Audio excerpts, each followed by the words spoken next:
ನಮಸ್ತೆ ಎಲ್ಲರಿಗೂ. ಇವತ್ತು ನಾನು ಯಾವ ರೆಸಿಪಿ ಮಾಡ್ತಾಯಿದ್ದೇನೆ ಅಂದರೆ ಒಣ ಮೀನಿನ ಸಾಂಬಾರು ಮಾಡೋದು ಹಿಂಗಂತ ಹೇಳ್ಕೊಡ್ತೀನಿ.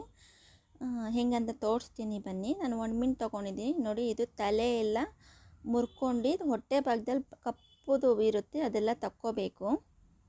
ನಾನು ಪ್ರತಿಯೊಂದು ಮೀನನ್ನು ಈ ಥರ ತಕ್ಕೋತೀನಿ, ಕ್ಲೀನ್ ಮಾಡ್ಕೋತೀನಿ.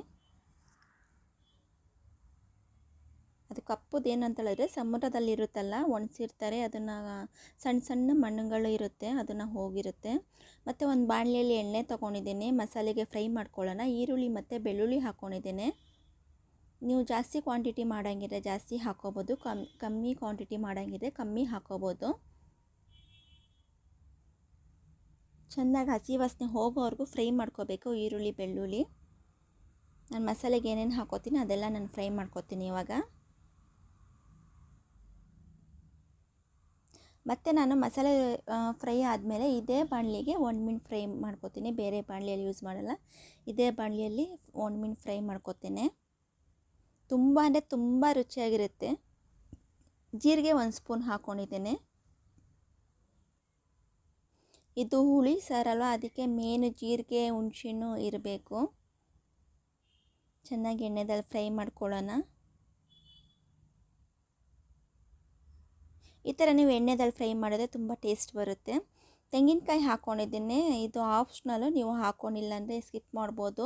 ನಾನು ಸಾರು ಗಟ್ಟಿ ಬರಲಿ ಅಂತ ಸ್ವಲ್ಪ ಹಾಕ್ತಾಯಿದ್ದೀನಿ ತೆಂಗಿನಕಾಯಿ. ಮತ್ತು ಟೊಮೆಟೊ ಹಾಕ್ತಾಯಿದ್ದೀನಿ. ನಾನು 3 ಟೊಮೆಟೊ ತೊಗೊಂಡಿದ್ದೀನಿ, ನಾಟಿ ಟೊಮೆಟೊ. ನೀವು ಬೇಕಾದ್ರೆ ಯಾವುದಾದ್ರು ಟೊಮೆಟೊ ತೊಗೋಬೋದು.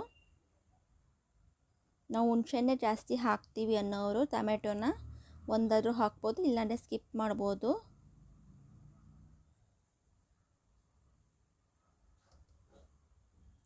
ಹುಣಸೆಹಣ್ಣು ಹಾಕ್ತಾಯಿದ್ದೇನೆ. ಇದು ನೆನೆಸ್ಬಿಟ್ಟು ನಾನು ಇದು ಹಾಕ್ತಾಯಿಲ್ಲ, ನಾನು ಡೈರೆಕ್ಟಾಗಿ ಮಸಾಲೆದಲ್ಲಿ ರುಬ್ಕೋತೀನಿ.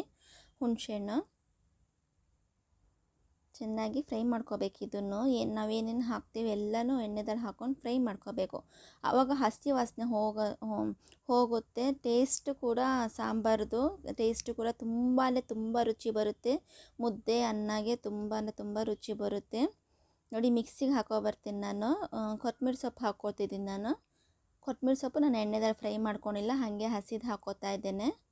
ಇದು ಪೇಸ್ಟ್ ಬರ್ತೀನಿ ನೋಡಿ. ಇವಾಗ ಮೀನಿಂದು ತಲೆ ಎಲ್ಲ ಮುರ್ಕೊಂಡಿರ್ತೀವಲ್ಲ, ಅದನ್ನು ಎಣ್ಣೆ ಹಾಕದೆ ಡ್ರೈ ಆಗಿ ಫ್ರೈ ಮಾಡ್ಕೋಬೇಕಿದು. ಚೆನ್ನಾಗಿ ಫ್ರೈ ಮಾಡ್ಕೋಬೇಕಿದು. ಅಂದರೆ ಹೈ ಫ್ಲೇಮಲ್ಲಿ ಇಟ್ಕೋಬೇಡಿ, ಮೀಡಿಯಮ್ ಫ್ಲೇಮ್ ಇಟ್ಕೊಳ್ಳಿ, ಇಲ್ಲಾಂದರೆ ಲೋ ಫ್ಲೇಮಲ್ಲಿ ಇಟ್ಕೊಳ್ಳಿ. ಜಾಸ್ತಿ ಬೇಗ ಸೀದೋಗುತ್ತೆ ಮೀನಿದು. ಒಂದು 5 ನಿಮಿಷ ಫ್ರೈ ಮಾಡಿಕೊಂಡ್ರೆ ಸಾಕು ಅದು ಮೀನು. ನೋಡಿ, ಪೇಸ್ಟ್ ಬಂದಿದ್ದೇನೆ ಮಿಕ್ಸಿಯಲ್ಲಿ ಮಸಾಲೆನ. ಒಂದು 5 ನಿಮಿಷ ಫ್ರೈ ಮಾಡಿಕೊಂಡ್ರೆ ಸಾಕು, ಇದು ಫ್ರೈ ಆಗುತ್ತೆ ಮೀನು. ಇದಾದಮೇಲೆ ಮೀನು ಫ್ರೈ ಆದಮೇಲೆ ಬಿಸಿನೀರಲ್ಲಿ 1-2 ಸಲ ತೊಳ್ಕೊಂಡು, ತಣ್ಣೀರಲ್ಲಿ 1-2 ಸಲ ತೊಳ್ಕೊಬೇಕು ಚೆನ್ನಾಗಿ. ಯಾಕಂದರೆ ಉಪ್ಪಿನಾಂಶ ಇರುತ್ತೆ, ಸಮುದ್ರದಲ್ಲಿರೋದು ಒಣಸಿರ್ತಾರಲ್ಲ ಉಪ್ಪಲ್ಲಿ ಒಣಸಿರ್ತಾರೆ ಅವರು, ಅದೆಲ್ಲ ಹೋಗಬೇಕು. ಮತ್ತು ಸಣ್ಣ ಸಣ್ಣ ಮಣ್ಣುಗಳಿರುತ್ತೆ, ಆ ಮಣ್ಣೆಲ್ಲ ಹೋಗಬೇಕಂದ್ರೆ 2 ಸಲ ಬಿಸಿನೀರಲ್ಲಿ 2 ಸಲ ತಣ್ಣೀರಲ್ಲಿ ಚೆನ್ನಾಗಿ ತೊಳ್ಕೊಬೇಕಿದು ನಮ್ಮ ಮೀನನ್ನ.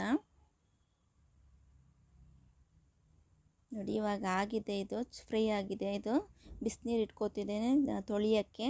ಮತ್ತು ಒಂದು ಪಾತ್ರೆ ಇಟ್ಕೊಂಡು ಸಾರು ಮಾಡೋಕ್ಕೆ 2 ಸ್ಪೂನ್ ಎಣ್ಣೆ ಹಾಕೋತಾ ಇದ್ದೇನೆ. ಮತ್ತು ಸಾಸಿವೆ, ಎಣ್ಣೆ ಬಿಸಿ ಆದಮೇಲೆ ಸಾಸಿವೆ ಹಾಕೋತಿದ್ದೇನೆ. ಮತ್ತು ಕಡಲೆಕಾಳು ತೊಗೊಂಡಿದ್ದೀನಿ ನಾನು, ಹಸಿ ಕಡಲೆಕಾಳು. ಇದು ನೆನೆಹಾಕೊಂಡಿರೋದು ಕಡಲೆಕಾಳಿದು, ರಾತ್ರಿನೇ ನೆನೆಹಾಕೊಂಡಿರೋದು ಕಡಲೆಕಾಳು. 1 ಕಪ್ ತೊಗೊಂಡಿದ್ದೇನೆ.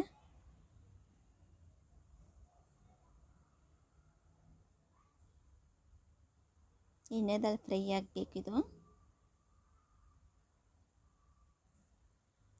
ನಾವು ಮಸಾಲೆ ರುಬ್ಕೊಂಡಿರ್ತೀವಲ್ಲ, ಅದು ಹಾಕ್ತಾಯಿದ್ದೀನಿ ಕಡಲೆಕಾಳು ಜೊತೆಗೆ.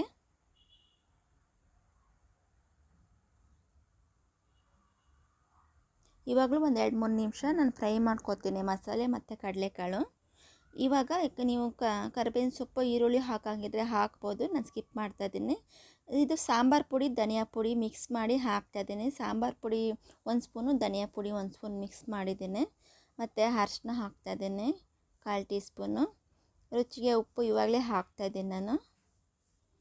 ಈ ಕಡಲೆಕಾಳು ಜೊತೆಗೆ ಆಲೂಗಡ್ಡೆ ಬದನೆಕಾಯಿ ಹಾಕ್ಬೋದು. ನಾನು ಆ ತರಕಾರಿ ಏನು ಹಾಕ್ತಾಯಿಲ್ಲ, ಬರೀ ಕಡಲೆಕಾಳು ಒಂದು ಮೀನು ಎರಡೇ ಹಾಕ್ತಾಯಿದ್ದೀನಿ.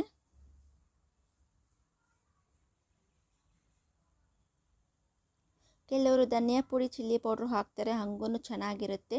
ನಾನು ಹುಳಿ ಸಾಂಬಾರು ಮಾಡಂಗಿದ್ರೆ ಸಾಂಬಾರು ಪುಡಿ ಹಾಕ್ಬಿಟ್ಟು ನಾನು ಮಾಡ್ತೀನಿ. ತುಂಬ ಅಂದರೆ ತುಂಬ ರುಚಿ ಬರುತ್ತೆ. ಒಂದ್ಸಲಿ ಟ್ರೈ ಮಾಡಿ ಹೇಗಿದೆ ಅಂತ ತಿಳಿಸಿ ಸಾಂಬಾರು ಪುಡಿ ಹಾಕ್ಕೊಂಡು.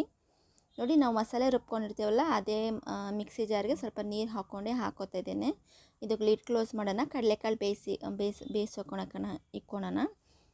ಇನ್ನೊಂದು ಇದರಲ್ಲಿ ನಾವು ಒಣಮೀನನ್ನ ಚೆನ್ನಾಗಿ ತೊಳ್ಕೊಬೇಕು ಬಿಸಿನೀರಲ್ಲಿ, ಇಲ್ಲಾಂದರೆ ಸಣ್ಣ ಸಣ್ಣ ಮಣ್ಣುಗಳಿರುತ್ತೆ. ಚೆನ್ನಾಗಿ 2 ಸಲ ಬಿಸಿನೀರಲ್ಲಿ 2 ಸಲ ತಣ್ಣೀರಲ್ಲಿ ಚೆನ್ನಾಗಿ ತೊಳಿಬೇಕು. ಇದು ಬಿಸಿನೀರಲ್ಲಿ ಹಾಕಿದ ತಕ್ಷಣ ಮೇಲೆಗಡೆ ಎಲ್ಲ ಇರುತ್ತಲ್ಲ ಕಪ್ಪಗೆ ವೈಟಿಗೆ ಅದೆಲ್ಲ ಚೆನ್ನಾಗಿ ಹೋಗುತ್ತೆ.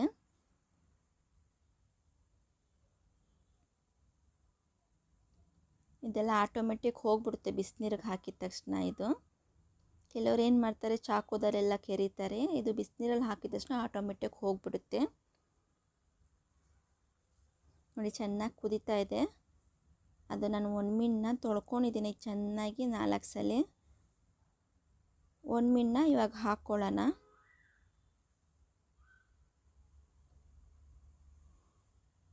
ಕಡಲೆಕಾಳು ಆಲ್ಮೋಸ್ಟ್ ಬೆಂದಿದೆ. ಇವಾಗ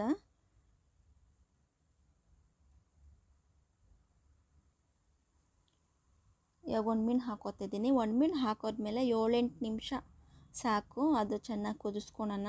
ಒಣಮೀನು ಕಡಲೆ ಸಾಂಬಾರು ಜೊತೆಗೆ ತುಂಬ ಬೇಗ ಬೇಯುತ್ತೆ ಅದು ಒಣಮೀನು. ಅಷ್ಟೊಂದು ಪೇಸ್ಟ್ ಆಗೋಂಥದ್ದು ಬೇಯಿಸೋಂಥದ್ದಂತ ಏನಿಲ್ಲ, ತುಂಬ ಬೇಗ ಬೇಯುತ್ತೆ. ಇದು ಅನ್ನಗಾಗಲಿ ಮುದ್ದೆಗಂತೂ ಸೂಪರ್ ಕಾಂಬಿನೇಷನ್ ಇದು ಒಣಮೀನು ಸಾಂಬಾರು. ಮತ್ತು ಕೋಲ್ಡ್ ಆದಾಗ, ಕೆಮ್ಮಾದಾಗ ಈ ಥರ ಮಾಡ್ಕೊಂಡು, ಜ್ವರ ಬಂದಾಗ ಈ ಸಾರು ಮಾಡಿಕೊಟ್ಟು ತುಂಬ ಅಂದರೆ ತುಂಬ ಬೇಗ ಕಮ್ಮಿ ಆಗುತ್ತೆ ಫೀವರು. ಯಾರ್ಯಾರು ಹೊಸ್ದಾಗಿ ನೋಡ್ತಾರೆ ದಯವಿಟ್ಟು ಸಬ್ಸ್ಕ್ರೈಬ್ ಮಾಡಿ ನೋಡಿ. ಆದಷ್ಟು ಫ್ರೆಂಡ್ಸ್